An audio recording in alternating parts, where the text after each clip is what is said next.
저는 결혼을 조금 늦은 나이 28살에 했고 남편 역시 늦은 나이인 35살에 결혼을 했습니다. 아들만 둘인 시어머니는 합가를 원하셨고 효자인 남편은 저에게 무릎까지 꿇어가면서 절대로 힘들게 하지 않을 테니까 합가를 하자고 했어요.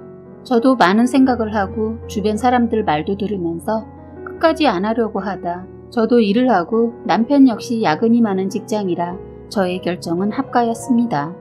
처음에 많이 고민하고 힘들 거라 생각했던 어머니와의 관계는 전혀 일이 되지 않았습니다. 생각했던 것보다 편했고 잘해주셨어요. 저도 그만큼 노력하면서 애를 썼어요. 그래도 조금은 어머님이 아무리 잘해주셔도 쉬는 때 어색하고 불편한 것이 있더라고요. 그래서 다가가려고 어머님과 둘만 있을 때도 방에 들어가 있지 않고 어머님과 거실에서 보내려고 애를 쓰고 가진 노력을 많이 했어요. 제 직업상 간호사 일을 하고 있어서 건강 쪽으로는 많이 챙겨드렸어요. 어머님도 좋아해 주셨고 남편도 시동생도 제 칭찬을 아끼지 않았죠. 팔불칠이라는 말을 들을 정도로 남편이 저를 가족들 사이에서 많이 지켜 세워줬어요. 제가 애교가 많은 편도 아니고 그렇다고 무뚝뚝한 편도 아닙니다. 그런 저를 어머님은 큰 며느리감이라면서 든든하니 좋다고 하더군요. 그런데 그렇게 말씀하셨던 시어머니가 동서가 들어오자 했던 한마디가 기가 막힌 말이었습니다. 이 이야기를 하기에 앞서 동서가 결혼하기 전에 얘기 먼저 해볼까 합니다. 어찌 보면 이때부터 시어머니는 저와 동서를 차별하고 비교했던 것 같습니다. 저희가 시어머니와 같이 3년을 살고 있을 때 시동생이 여자가 생겼다는 것을 알게 되었어요. 그리고 저는 결혼해서 2년 동안 계획한 바가 있어서 임신을 미루고 있다가 1년 노력해서 임신을 하게 되었습니다. 가족들이 너무 바랬던 아기라 다들 기뻐해 주시고 축하를 아끼지 않으셨죠.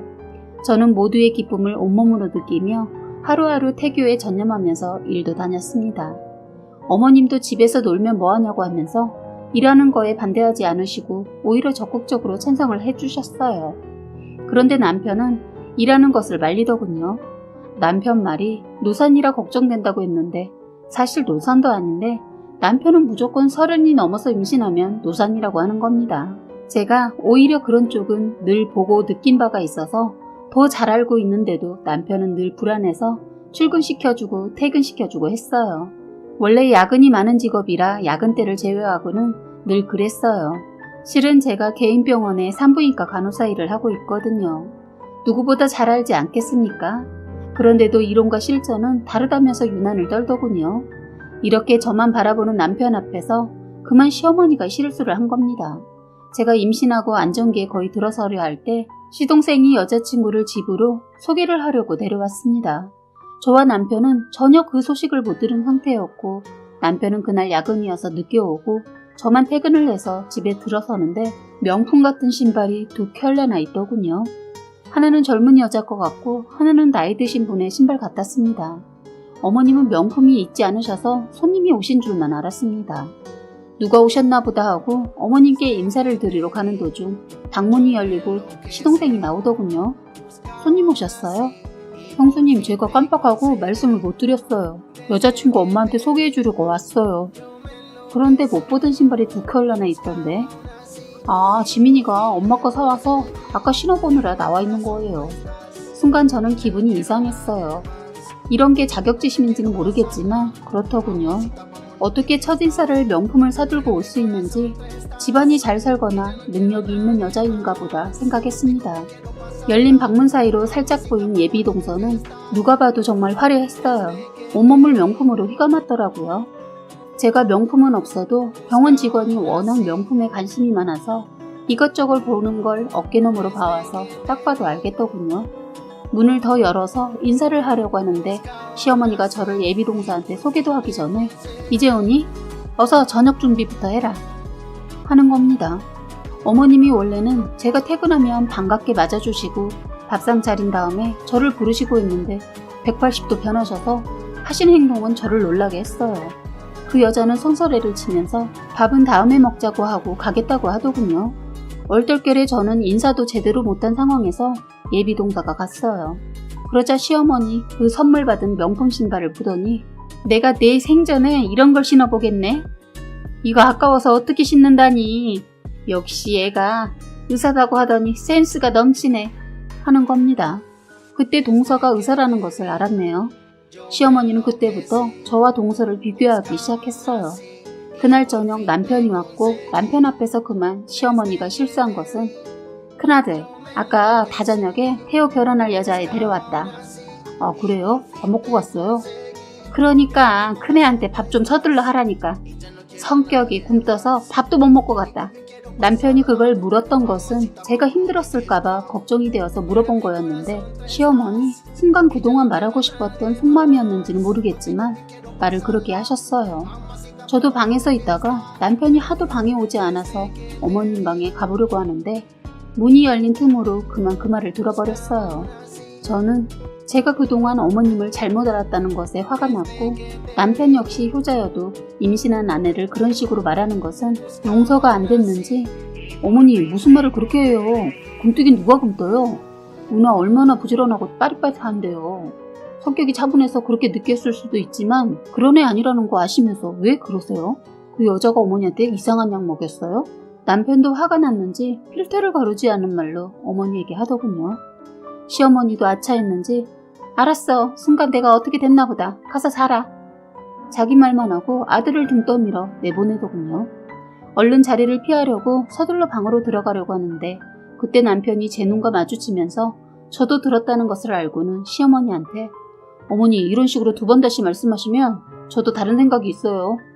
하니까 시어머니 꼬리를 내리셨어요. 저는 그날 많이 속상해서 말을 안 하고 있으니까 남편이 그러더군요. 걱정 마. 내가 있잖아. 남편은 아직 예비동서 직업과 어머님이 어떤 선물을 받았는지 못 들은 것 같았어요. 그렇게 며칠 동안은 저도 어머님도 남편도 서로 말을 하지 않았습니다. 시어머니가 워낙 수다스러울 정도로 아침에 말을 하시는데 조용하시더군요. 알고 보니 시어머니 다 계획이 있어서 그랬더군요. 어머님이 그날 꼬리를 내린 이유도 다 이유가 있었던 게 아들을 의사에게 결혼시키기 위해 계획이 있던 거였어요. 혹시라도 의사 며느리 놓칠까봐 당신 집값으로 결혼자금 마련해 주려고 하고 있더군요. 그러면서 저희 보고 그동안 모아뒀던 걸로 작은 집으로 이사를 하자는 겁니다. 저희는 반대를 했고 남편은 시동생을 설득했어요. 만난 지 얼마 되지 않았으니까 더 만나보고 결혼자금이 어느 정도 만들어지면 결혼하라고 했습니다. 다행히 시동생도 연애를 조금 더 하기로 했다고 하더군요. 그런데 시어머니만 혹시나 의사 며느리 놓칠까봐 안절부절하면서 그때부터 저한테 하는 태도며 아들한테까지 말을 막 했어요. 남편은 참다 더 이상은 안 될 것 같다면서 분가를 하자고 했고 저희는 아이 낳기 전에 분가를 했습니다. 시동생은 시어머니의 성화에 못 이겨 7개월 연애를 하고 결혼했어요. 남편이 어떻게 할 것인지 물어보니 여자 쪽에서 결혼자금을 거의 다 준비하겠다고 해서 결혼을 한다고 했습니다. 저희는 그런 줄만 알았네요. 그런데 그것도 비밀이 있었습니다. 세상에 시어머니 집담보 대출 받아서 시동생 장가 보냈더군요. 시동생이 이자는 내주다가 나중에 동서 일이 잘 되면 다 상환해주는 걸로 하고 준비해줬다고 말은 들었어요. 동서가 들어오고 큰일을 겪으면서 알게 되었네요. 저희는 이런 줄도 모르고 시댁에 가면 늘 비교하고 차별하는 것에 맘상했는데 그때를 생각하면 참 어처구니가 없네요. 이날도 시댁에서 밥을 먹는데 시어머니 하는 행동이 어이가 없었어요. 그날 시어머니 생신이어서 각자 음식을 조금씩 준비해와서 생신상을 차려드렸습니다. 시어머니 생신상을 보더니 고맙긴 한데 좀 서운하다. 큰애는 간호사라 시간도 남을 텐데 작은애는 의사 선생님이라 시간이 없을 것 같아 말은 안 하겠다. 하는데 이게 무슨 말 같지도 않은 말을 하나 싶더군요. 남편이 엄마 이 사람 애 보느라 바빠. 그리고 병원 일 이 사람이 엄마보다 더 잘 알잖아? 의사가 바쁘면 간호사도 바쁘지 않겠어? 무식한 소리를 하고 그래. 너 큰아들 가면 갈수록 말을 심하게 한다. 어머니가 그러잖아요. 아니 한가하다면 대려 재수씨가 한가하지 애도 없는데. 하자 시어머니 갑자기 됐다 내가 괜한 말을 했다 하면서 말을 끊더군요. 동서 표정이 굳어졌거든요. 그러면서 밥을 먹는데 심부름도 자꾸 저를 부르면서 큰애야 반찬 좀 더 가져와라 했어요. 저는 동서가 일어서거나 척이라도 할 줄 알았는데 이것도 머리에 돌 들어 있더라고요. 그런데 시어머니 덧붙여 하는 말이 우리 의사선생님이 잡채를 좋아하네. 큰애야 어서 가서 더 담아와 했어요. 열이 받아서 동서 잡채 좋아해? 물었더니 네. 그래? 그러면 가서 부엌에서 가져와 했어요. 그랬더니 시어머니 너 내가 먼저 너한테 시키지 않았니? 너 나한테 선물 뭐 가지고 왔니? 네가 한 번이라도 나한테 비싼 선물을 해봤냐? 뜬금없는 말을 했어요. 어머님, 저는 어머님이 명품을 그렇게 좋아하시는 줄 몰랐네요. 혹시 그 명품 진짜인지 가짜인지는 구분하실 줄은 아세요? 했어요. 그냥 저도 모르게 확신도 없는 말을 했습니다. 그랬더니 동서가 발끈하더니 형님 무슨 말씀을 그렇게 하세요? 형님이야말로 간호사 월급으로 명품 구경도 못 해봤을 것 같은데 뭘 안다고 그딴 말을 해요? 했어요. 이게 제 남편을 아직 몰라서 실수를 한 거죠. 늘 허허하면서 웃어주니까 인상이 너무 순해 보여서 만만하게 봤나 봐요. 저희 남편 부엌에 있는 양푼에 담겨져 있는 잡채를 들어 동서 머리에 부어버렸어요. 순간 잡채를 뒤집어 쓴 동서가 뭐 하는 거야 무식하게! 그러자 남편이 어머님 생신상을 바로 뒤집어 엎었어요. 그리고 한 소리 했습니다. 이 집안이 왜 이렇게 되어가나 했더니 너 한 사람이 잘못 들어와서 그랬구나.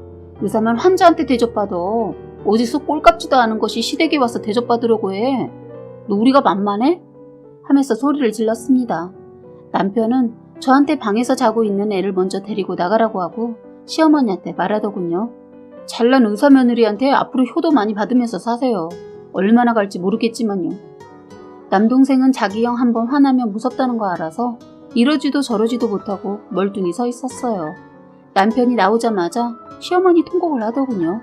사실 남편이 이렇게까지 했던 것은 둘이서 저를 욕하는 말을 제 남편이 들었던 겁니다. 생신이라 다 끝나고 말을 하려고 했는데 시어머니가 하시는 행동을 보고 바로 터진 거죠. 흉을 봤던 것은 어머님이 먼저 아유 내 형님은 답답해서 힘들었는데 넌 시원시원해서 좋다. 선물도 화끈하고 이래서 옛날에 곰 같은 며느리보다 여우 같은 며느리가 낫다고 하나보다. 어머니, 형님이 약간 그런 편이긴 해요. 돈 쓰는 것도 봐도 좀 통이 트시면 좋은데. 약간이 뭐니? 내가 그동안 속이 터졌는데 나는 죽어도 큰애한테 명품 같은 거 못 받아볼걸. 너니까 이런 선물도 주고. 제가 있어서 좋죠? 남편이 들었다는 말을 해주는데 참 어이가 없었습니다. 이러니 남편이 터질 수밖에요. 어쨌든 그 이후로 저희는 3년간 시댁에 안 갔는데 소식이 들려왔어요. 시어머니는 자기 돈 작은 아들과 며느리한테 다 퍼주고 어쩌다 명품 선물 받고 입이 귀에 걸렸었는데 더 웃긴 것은 그 명품이라고 자랑하시던 그거 하나 빼고 다 짝꿍이었다네요. 시어머니 동서한테 바보처럼 끌려다니고 있었는데 모르고 있었다는 게 참 바보 같네요. 그리고 더 기가 막힌 것은 시어머니 집 결국 대출비 못 갚아서 경매로 넘어가고 동서내로 들어가서 완전 신모처럼 살고 있었는데 시동생 처가에서 합가를 원해서 자기 엄마 포기하고 대를 사이 선택해서 결국 시어머니도 쫓겨나서 이모님 집에서 잠깐 얹혀 산다고 들었네요. 아들에게 의사 아내 만들어주고 덕 보려고 자기가 욕심부려 의사 며느리 얻으려다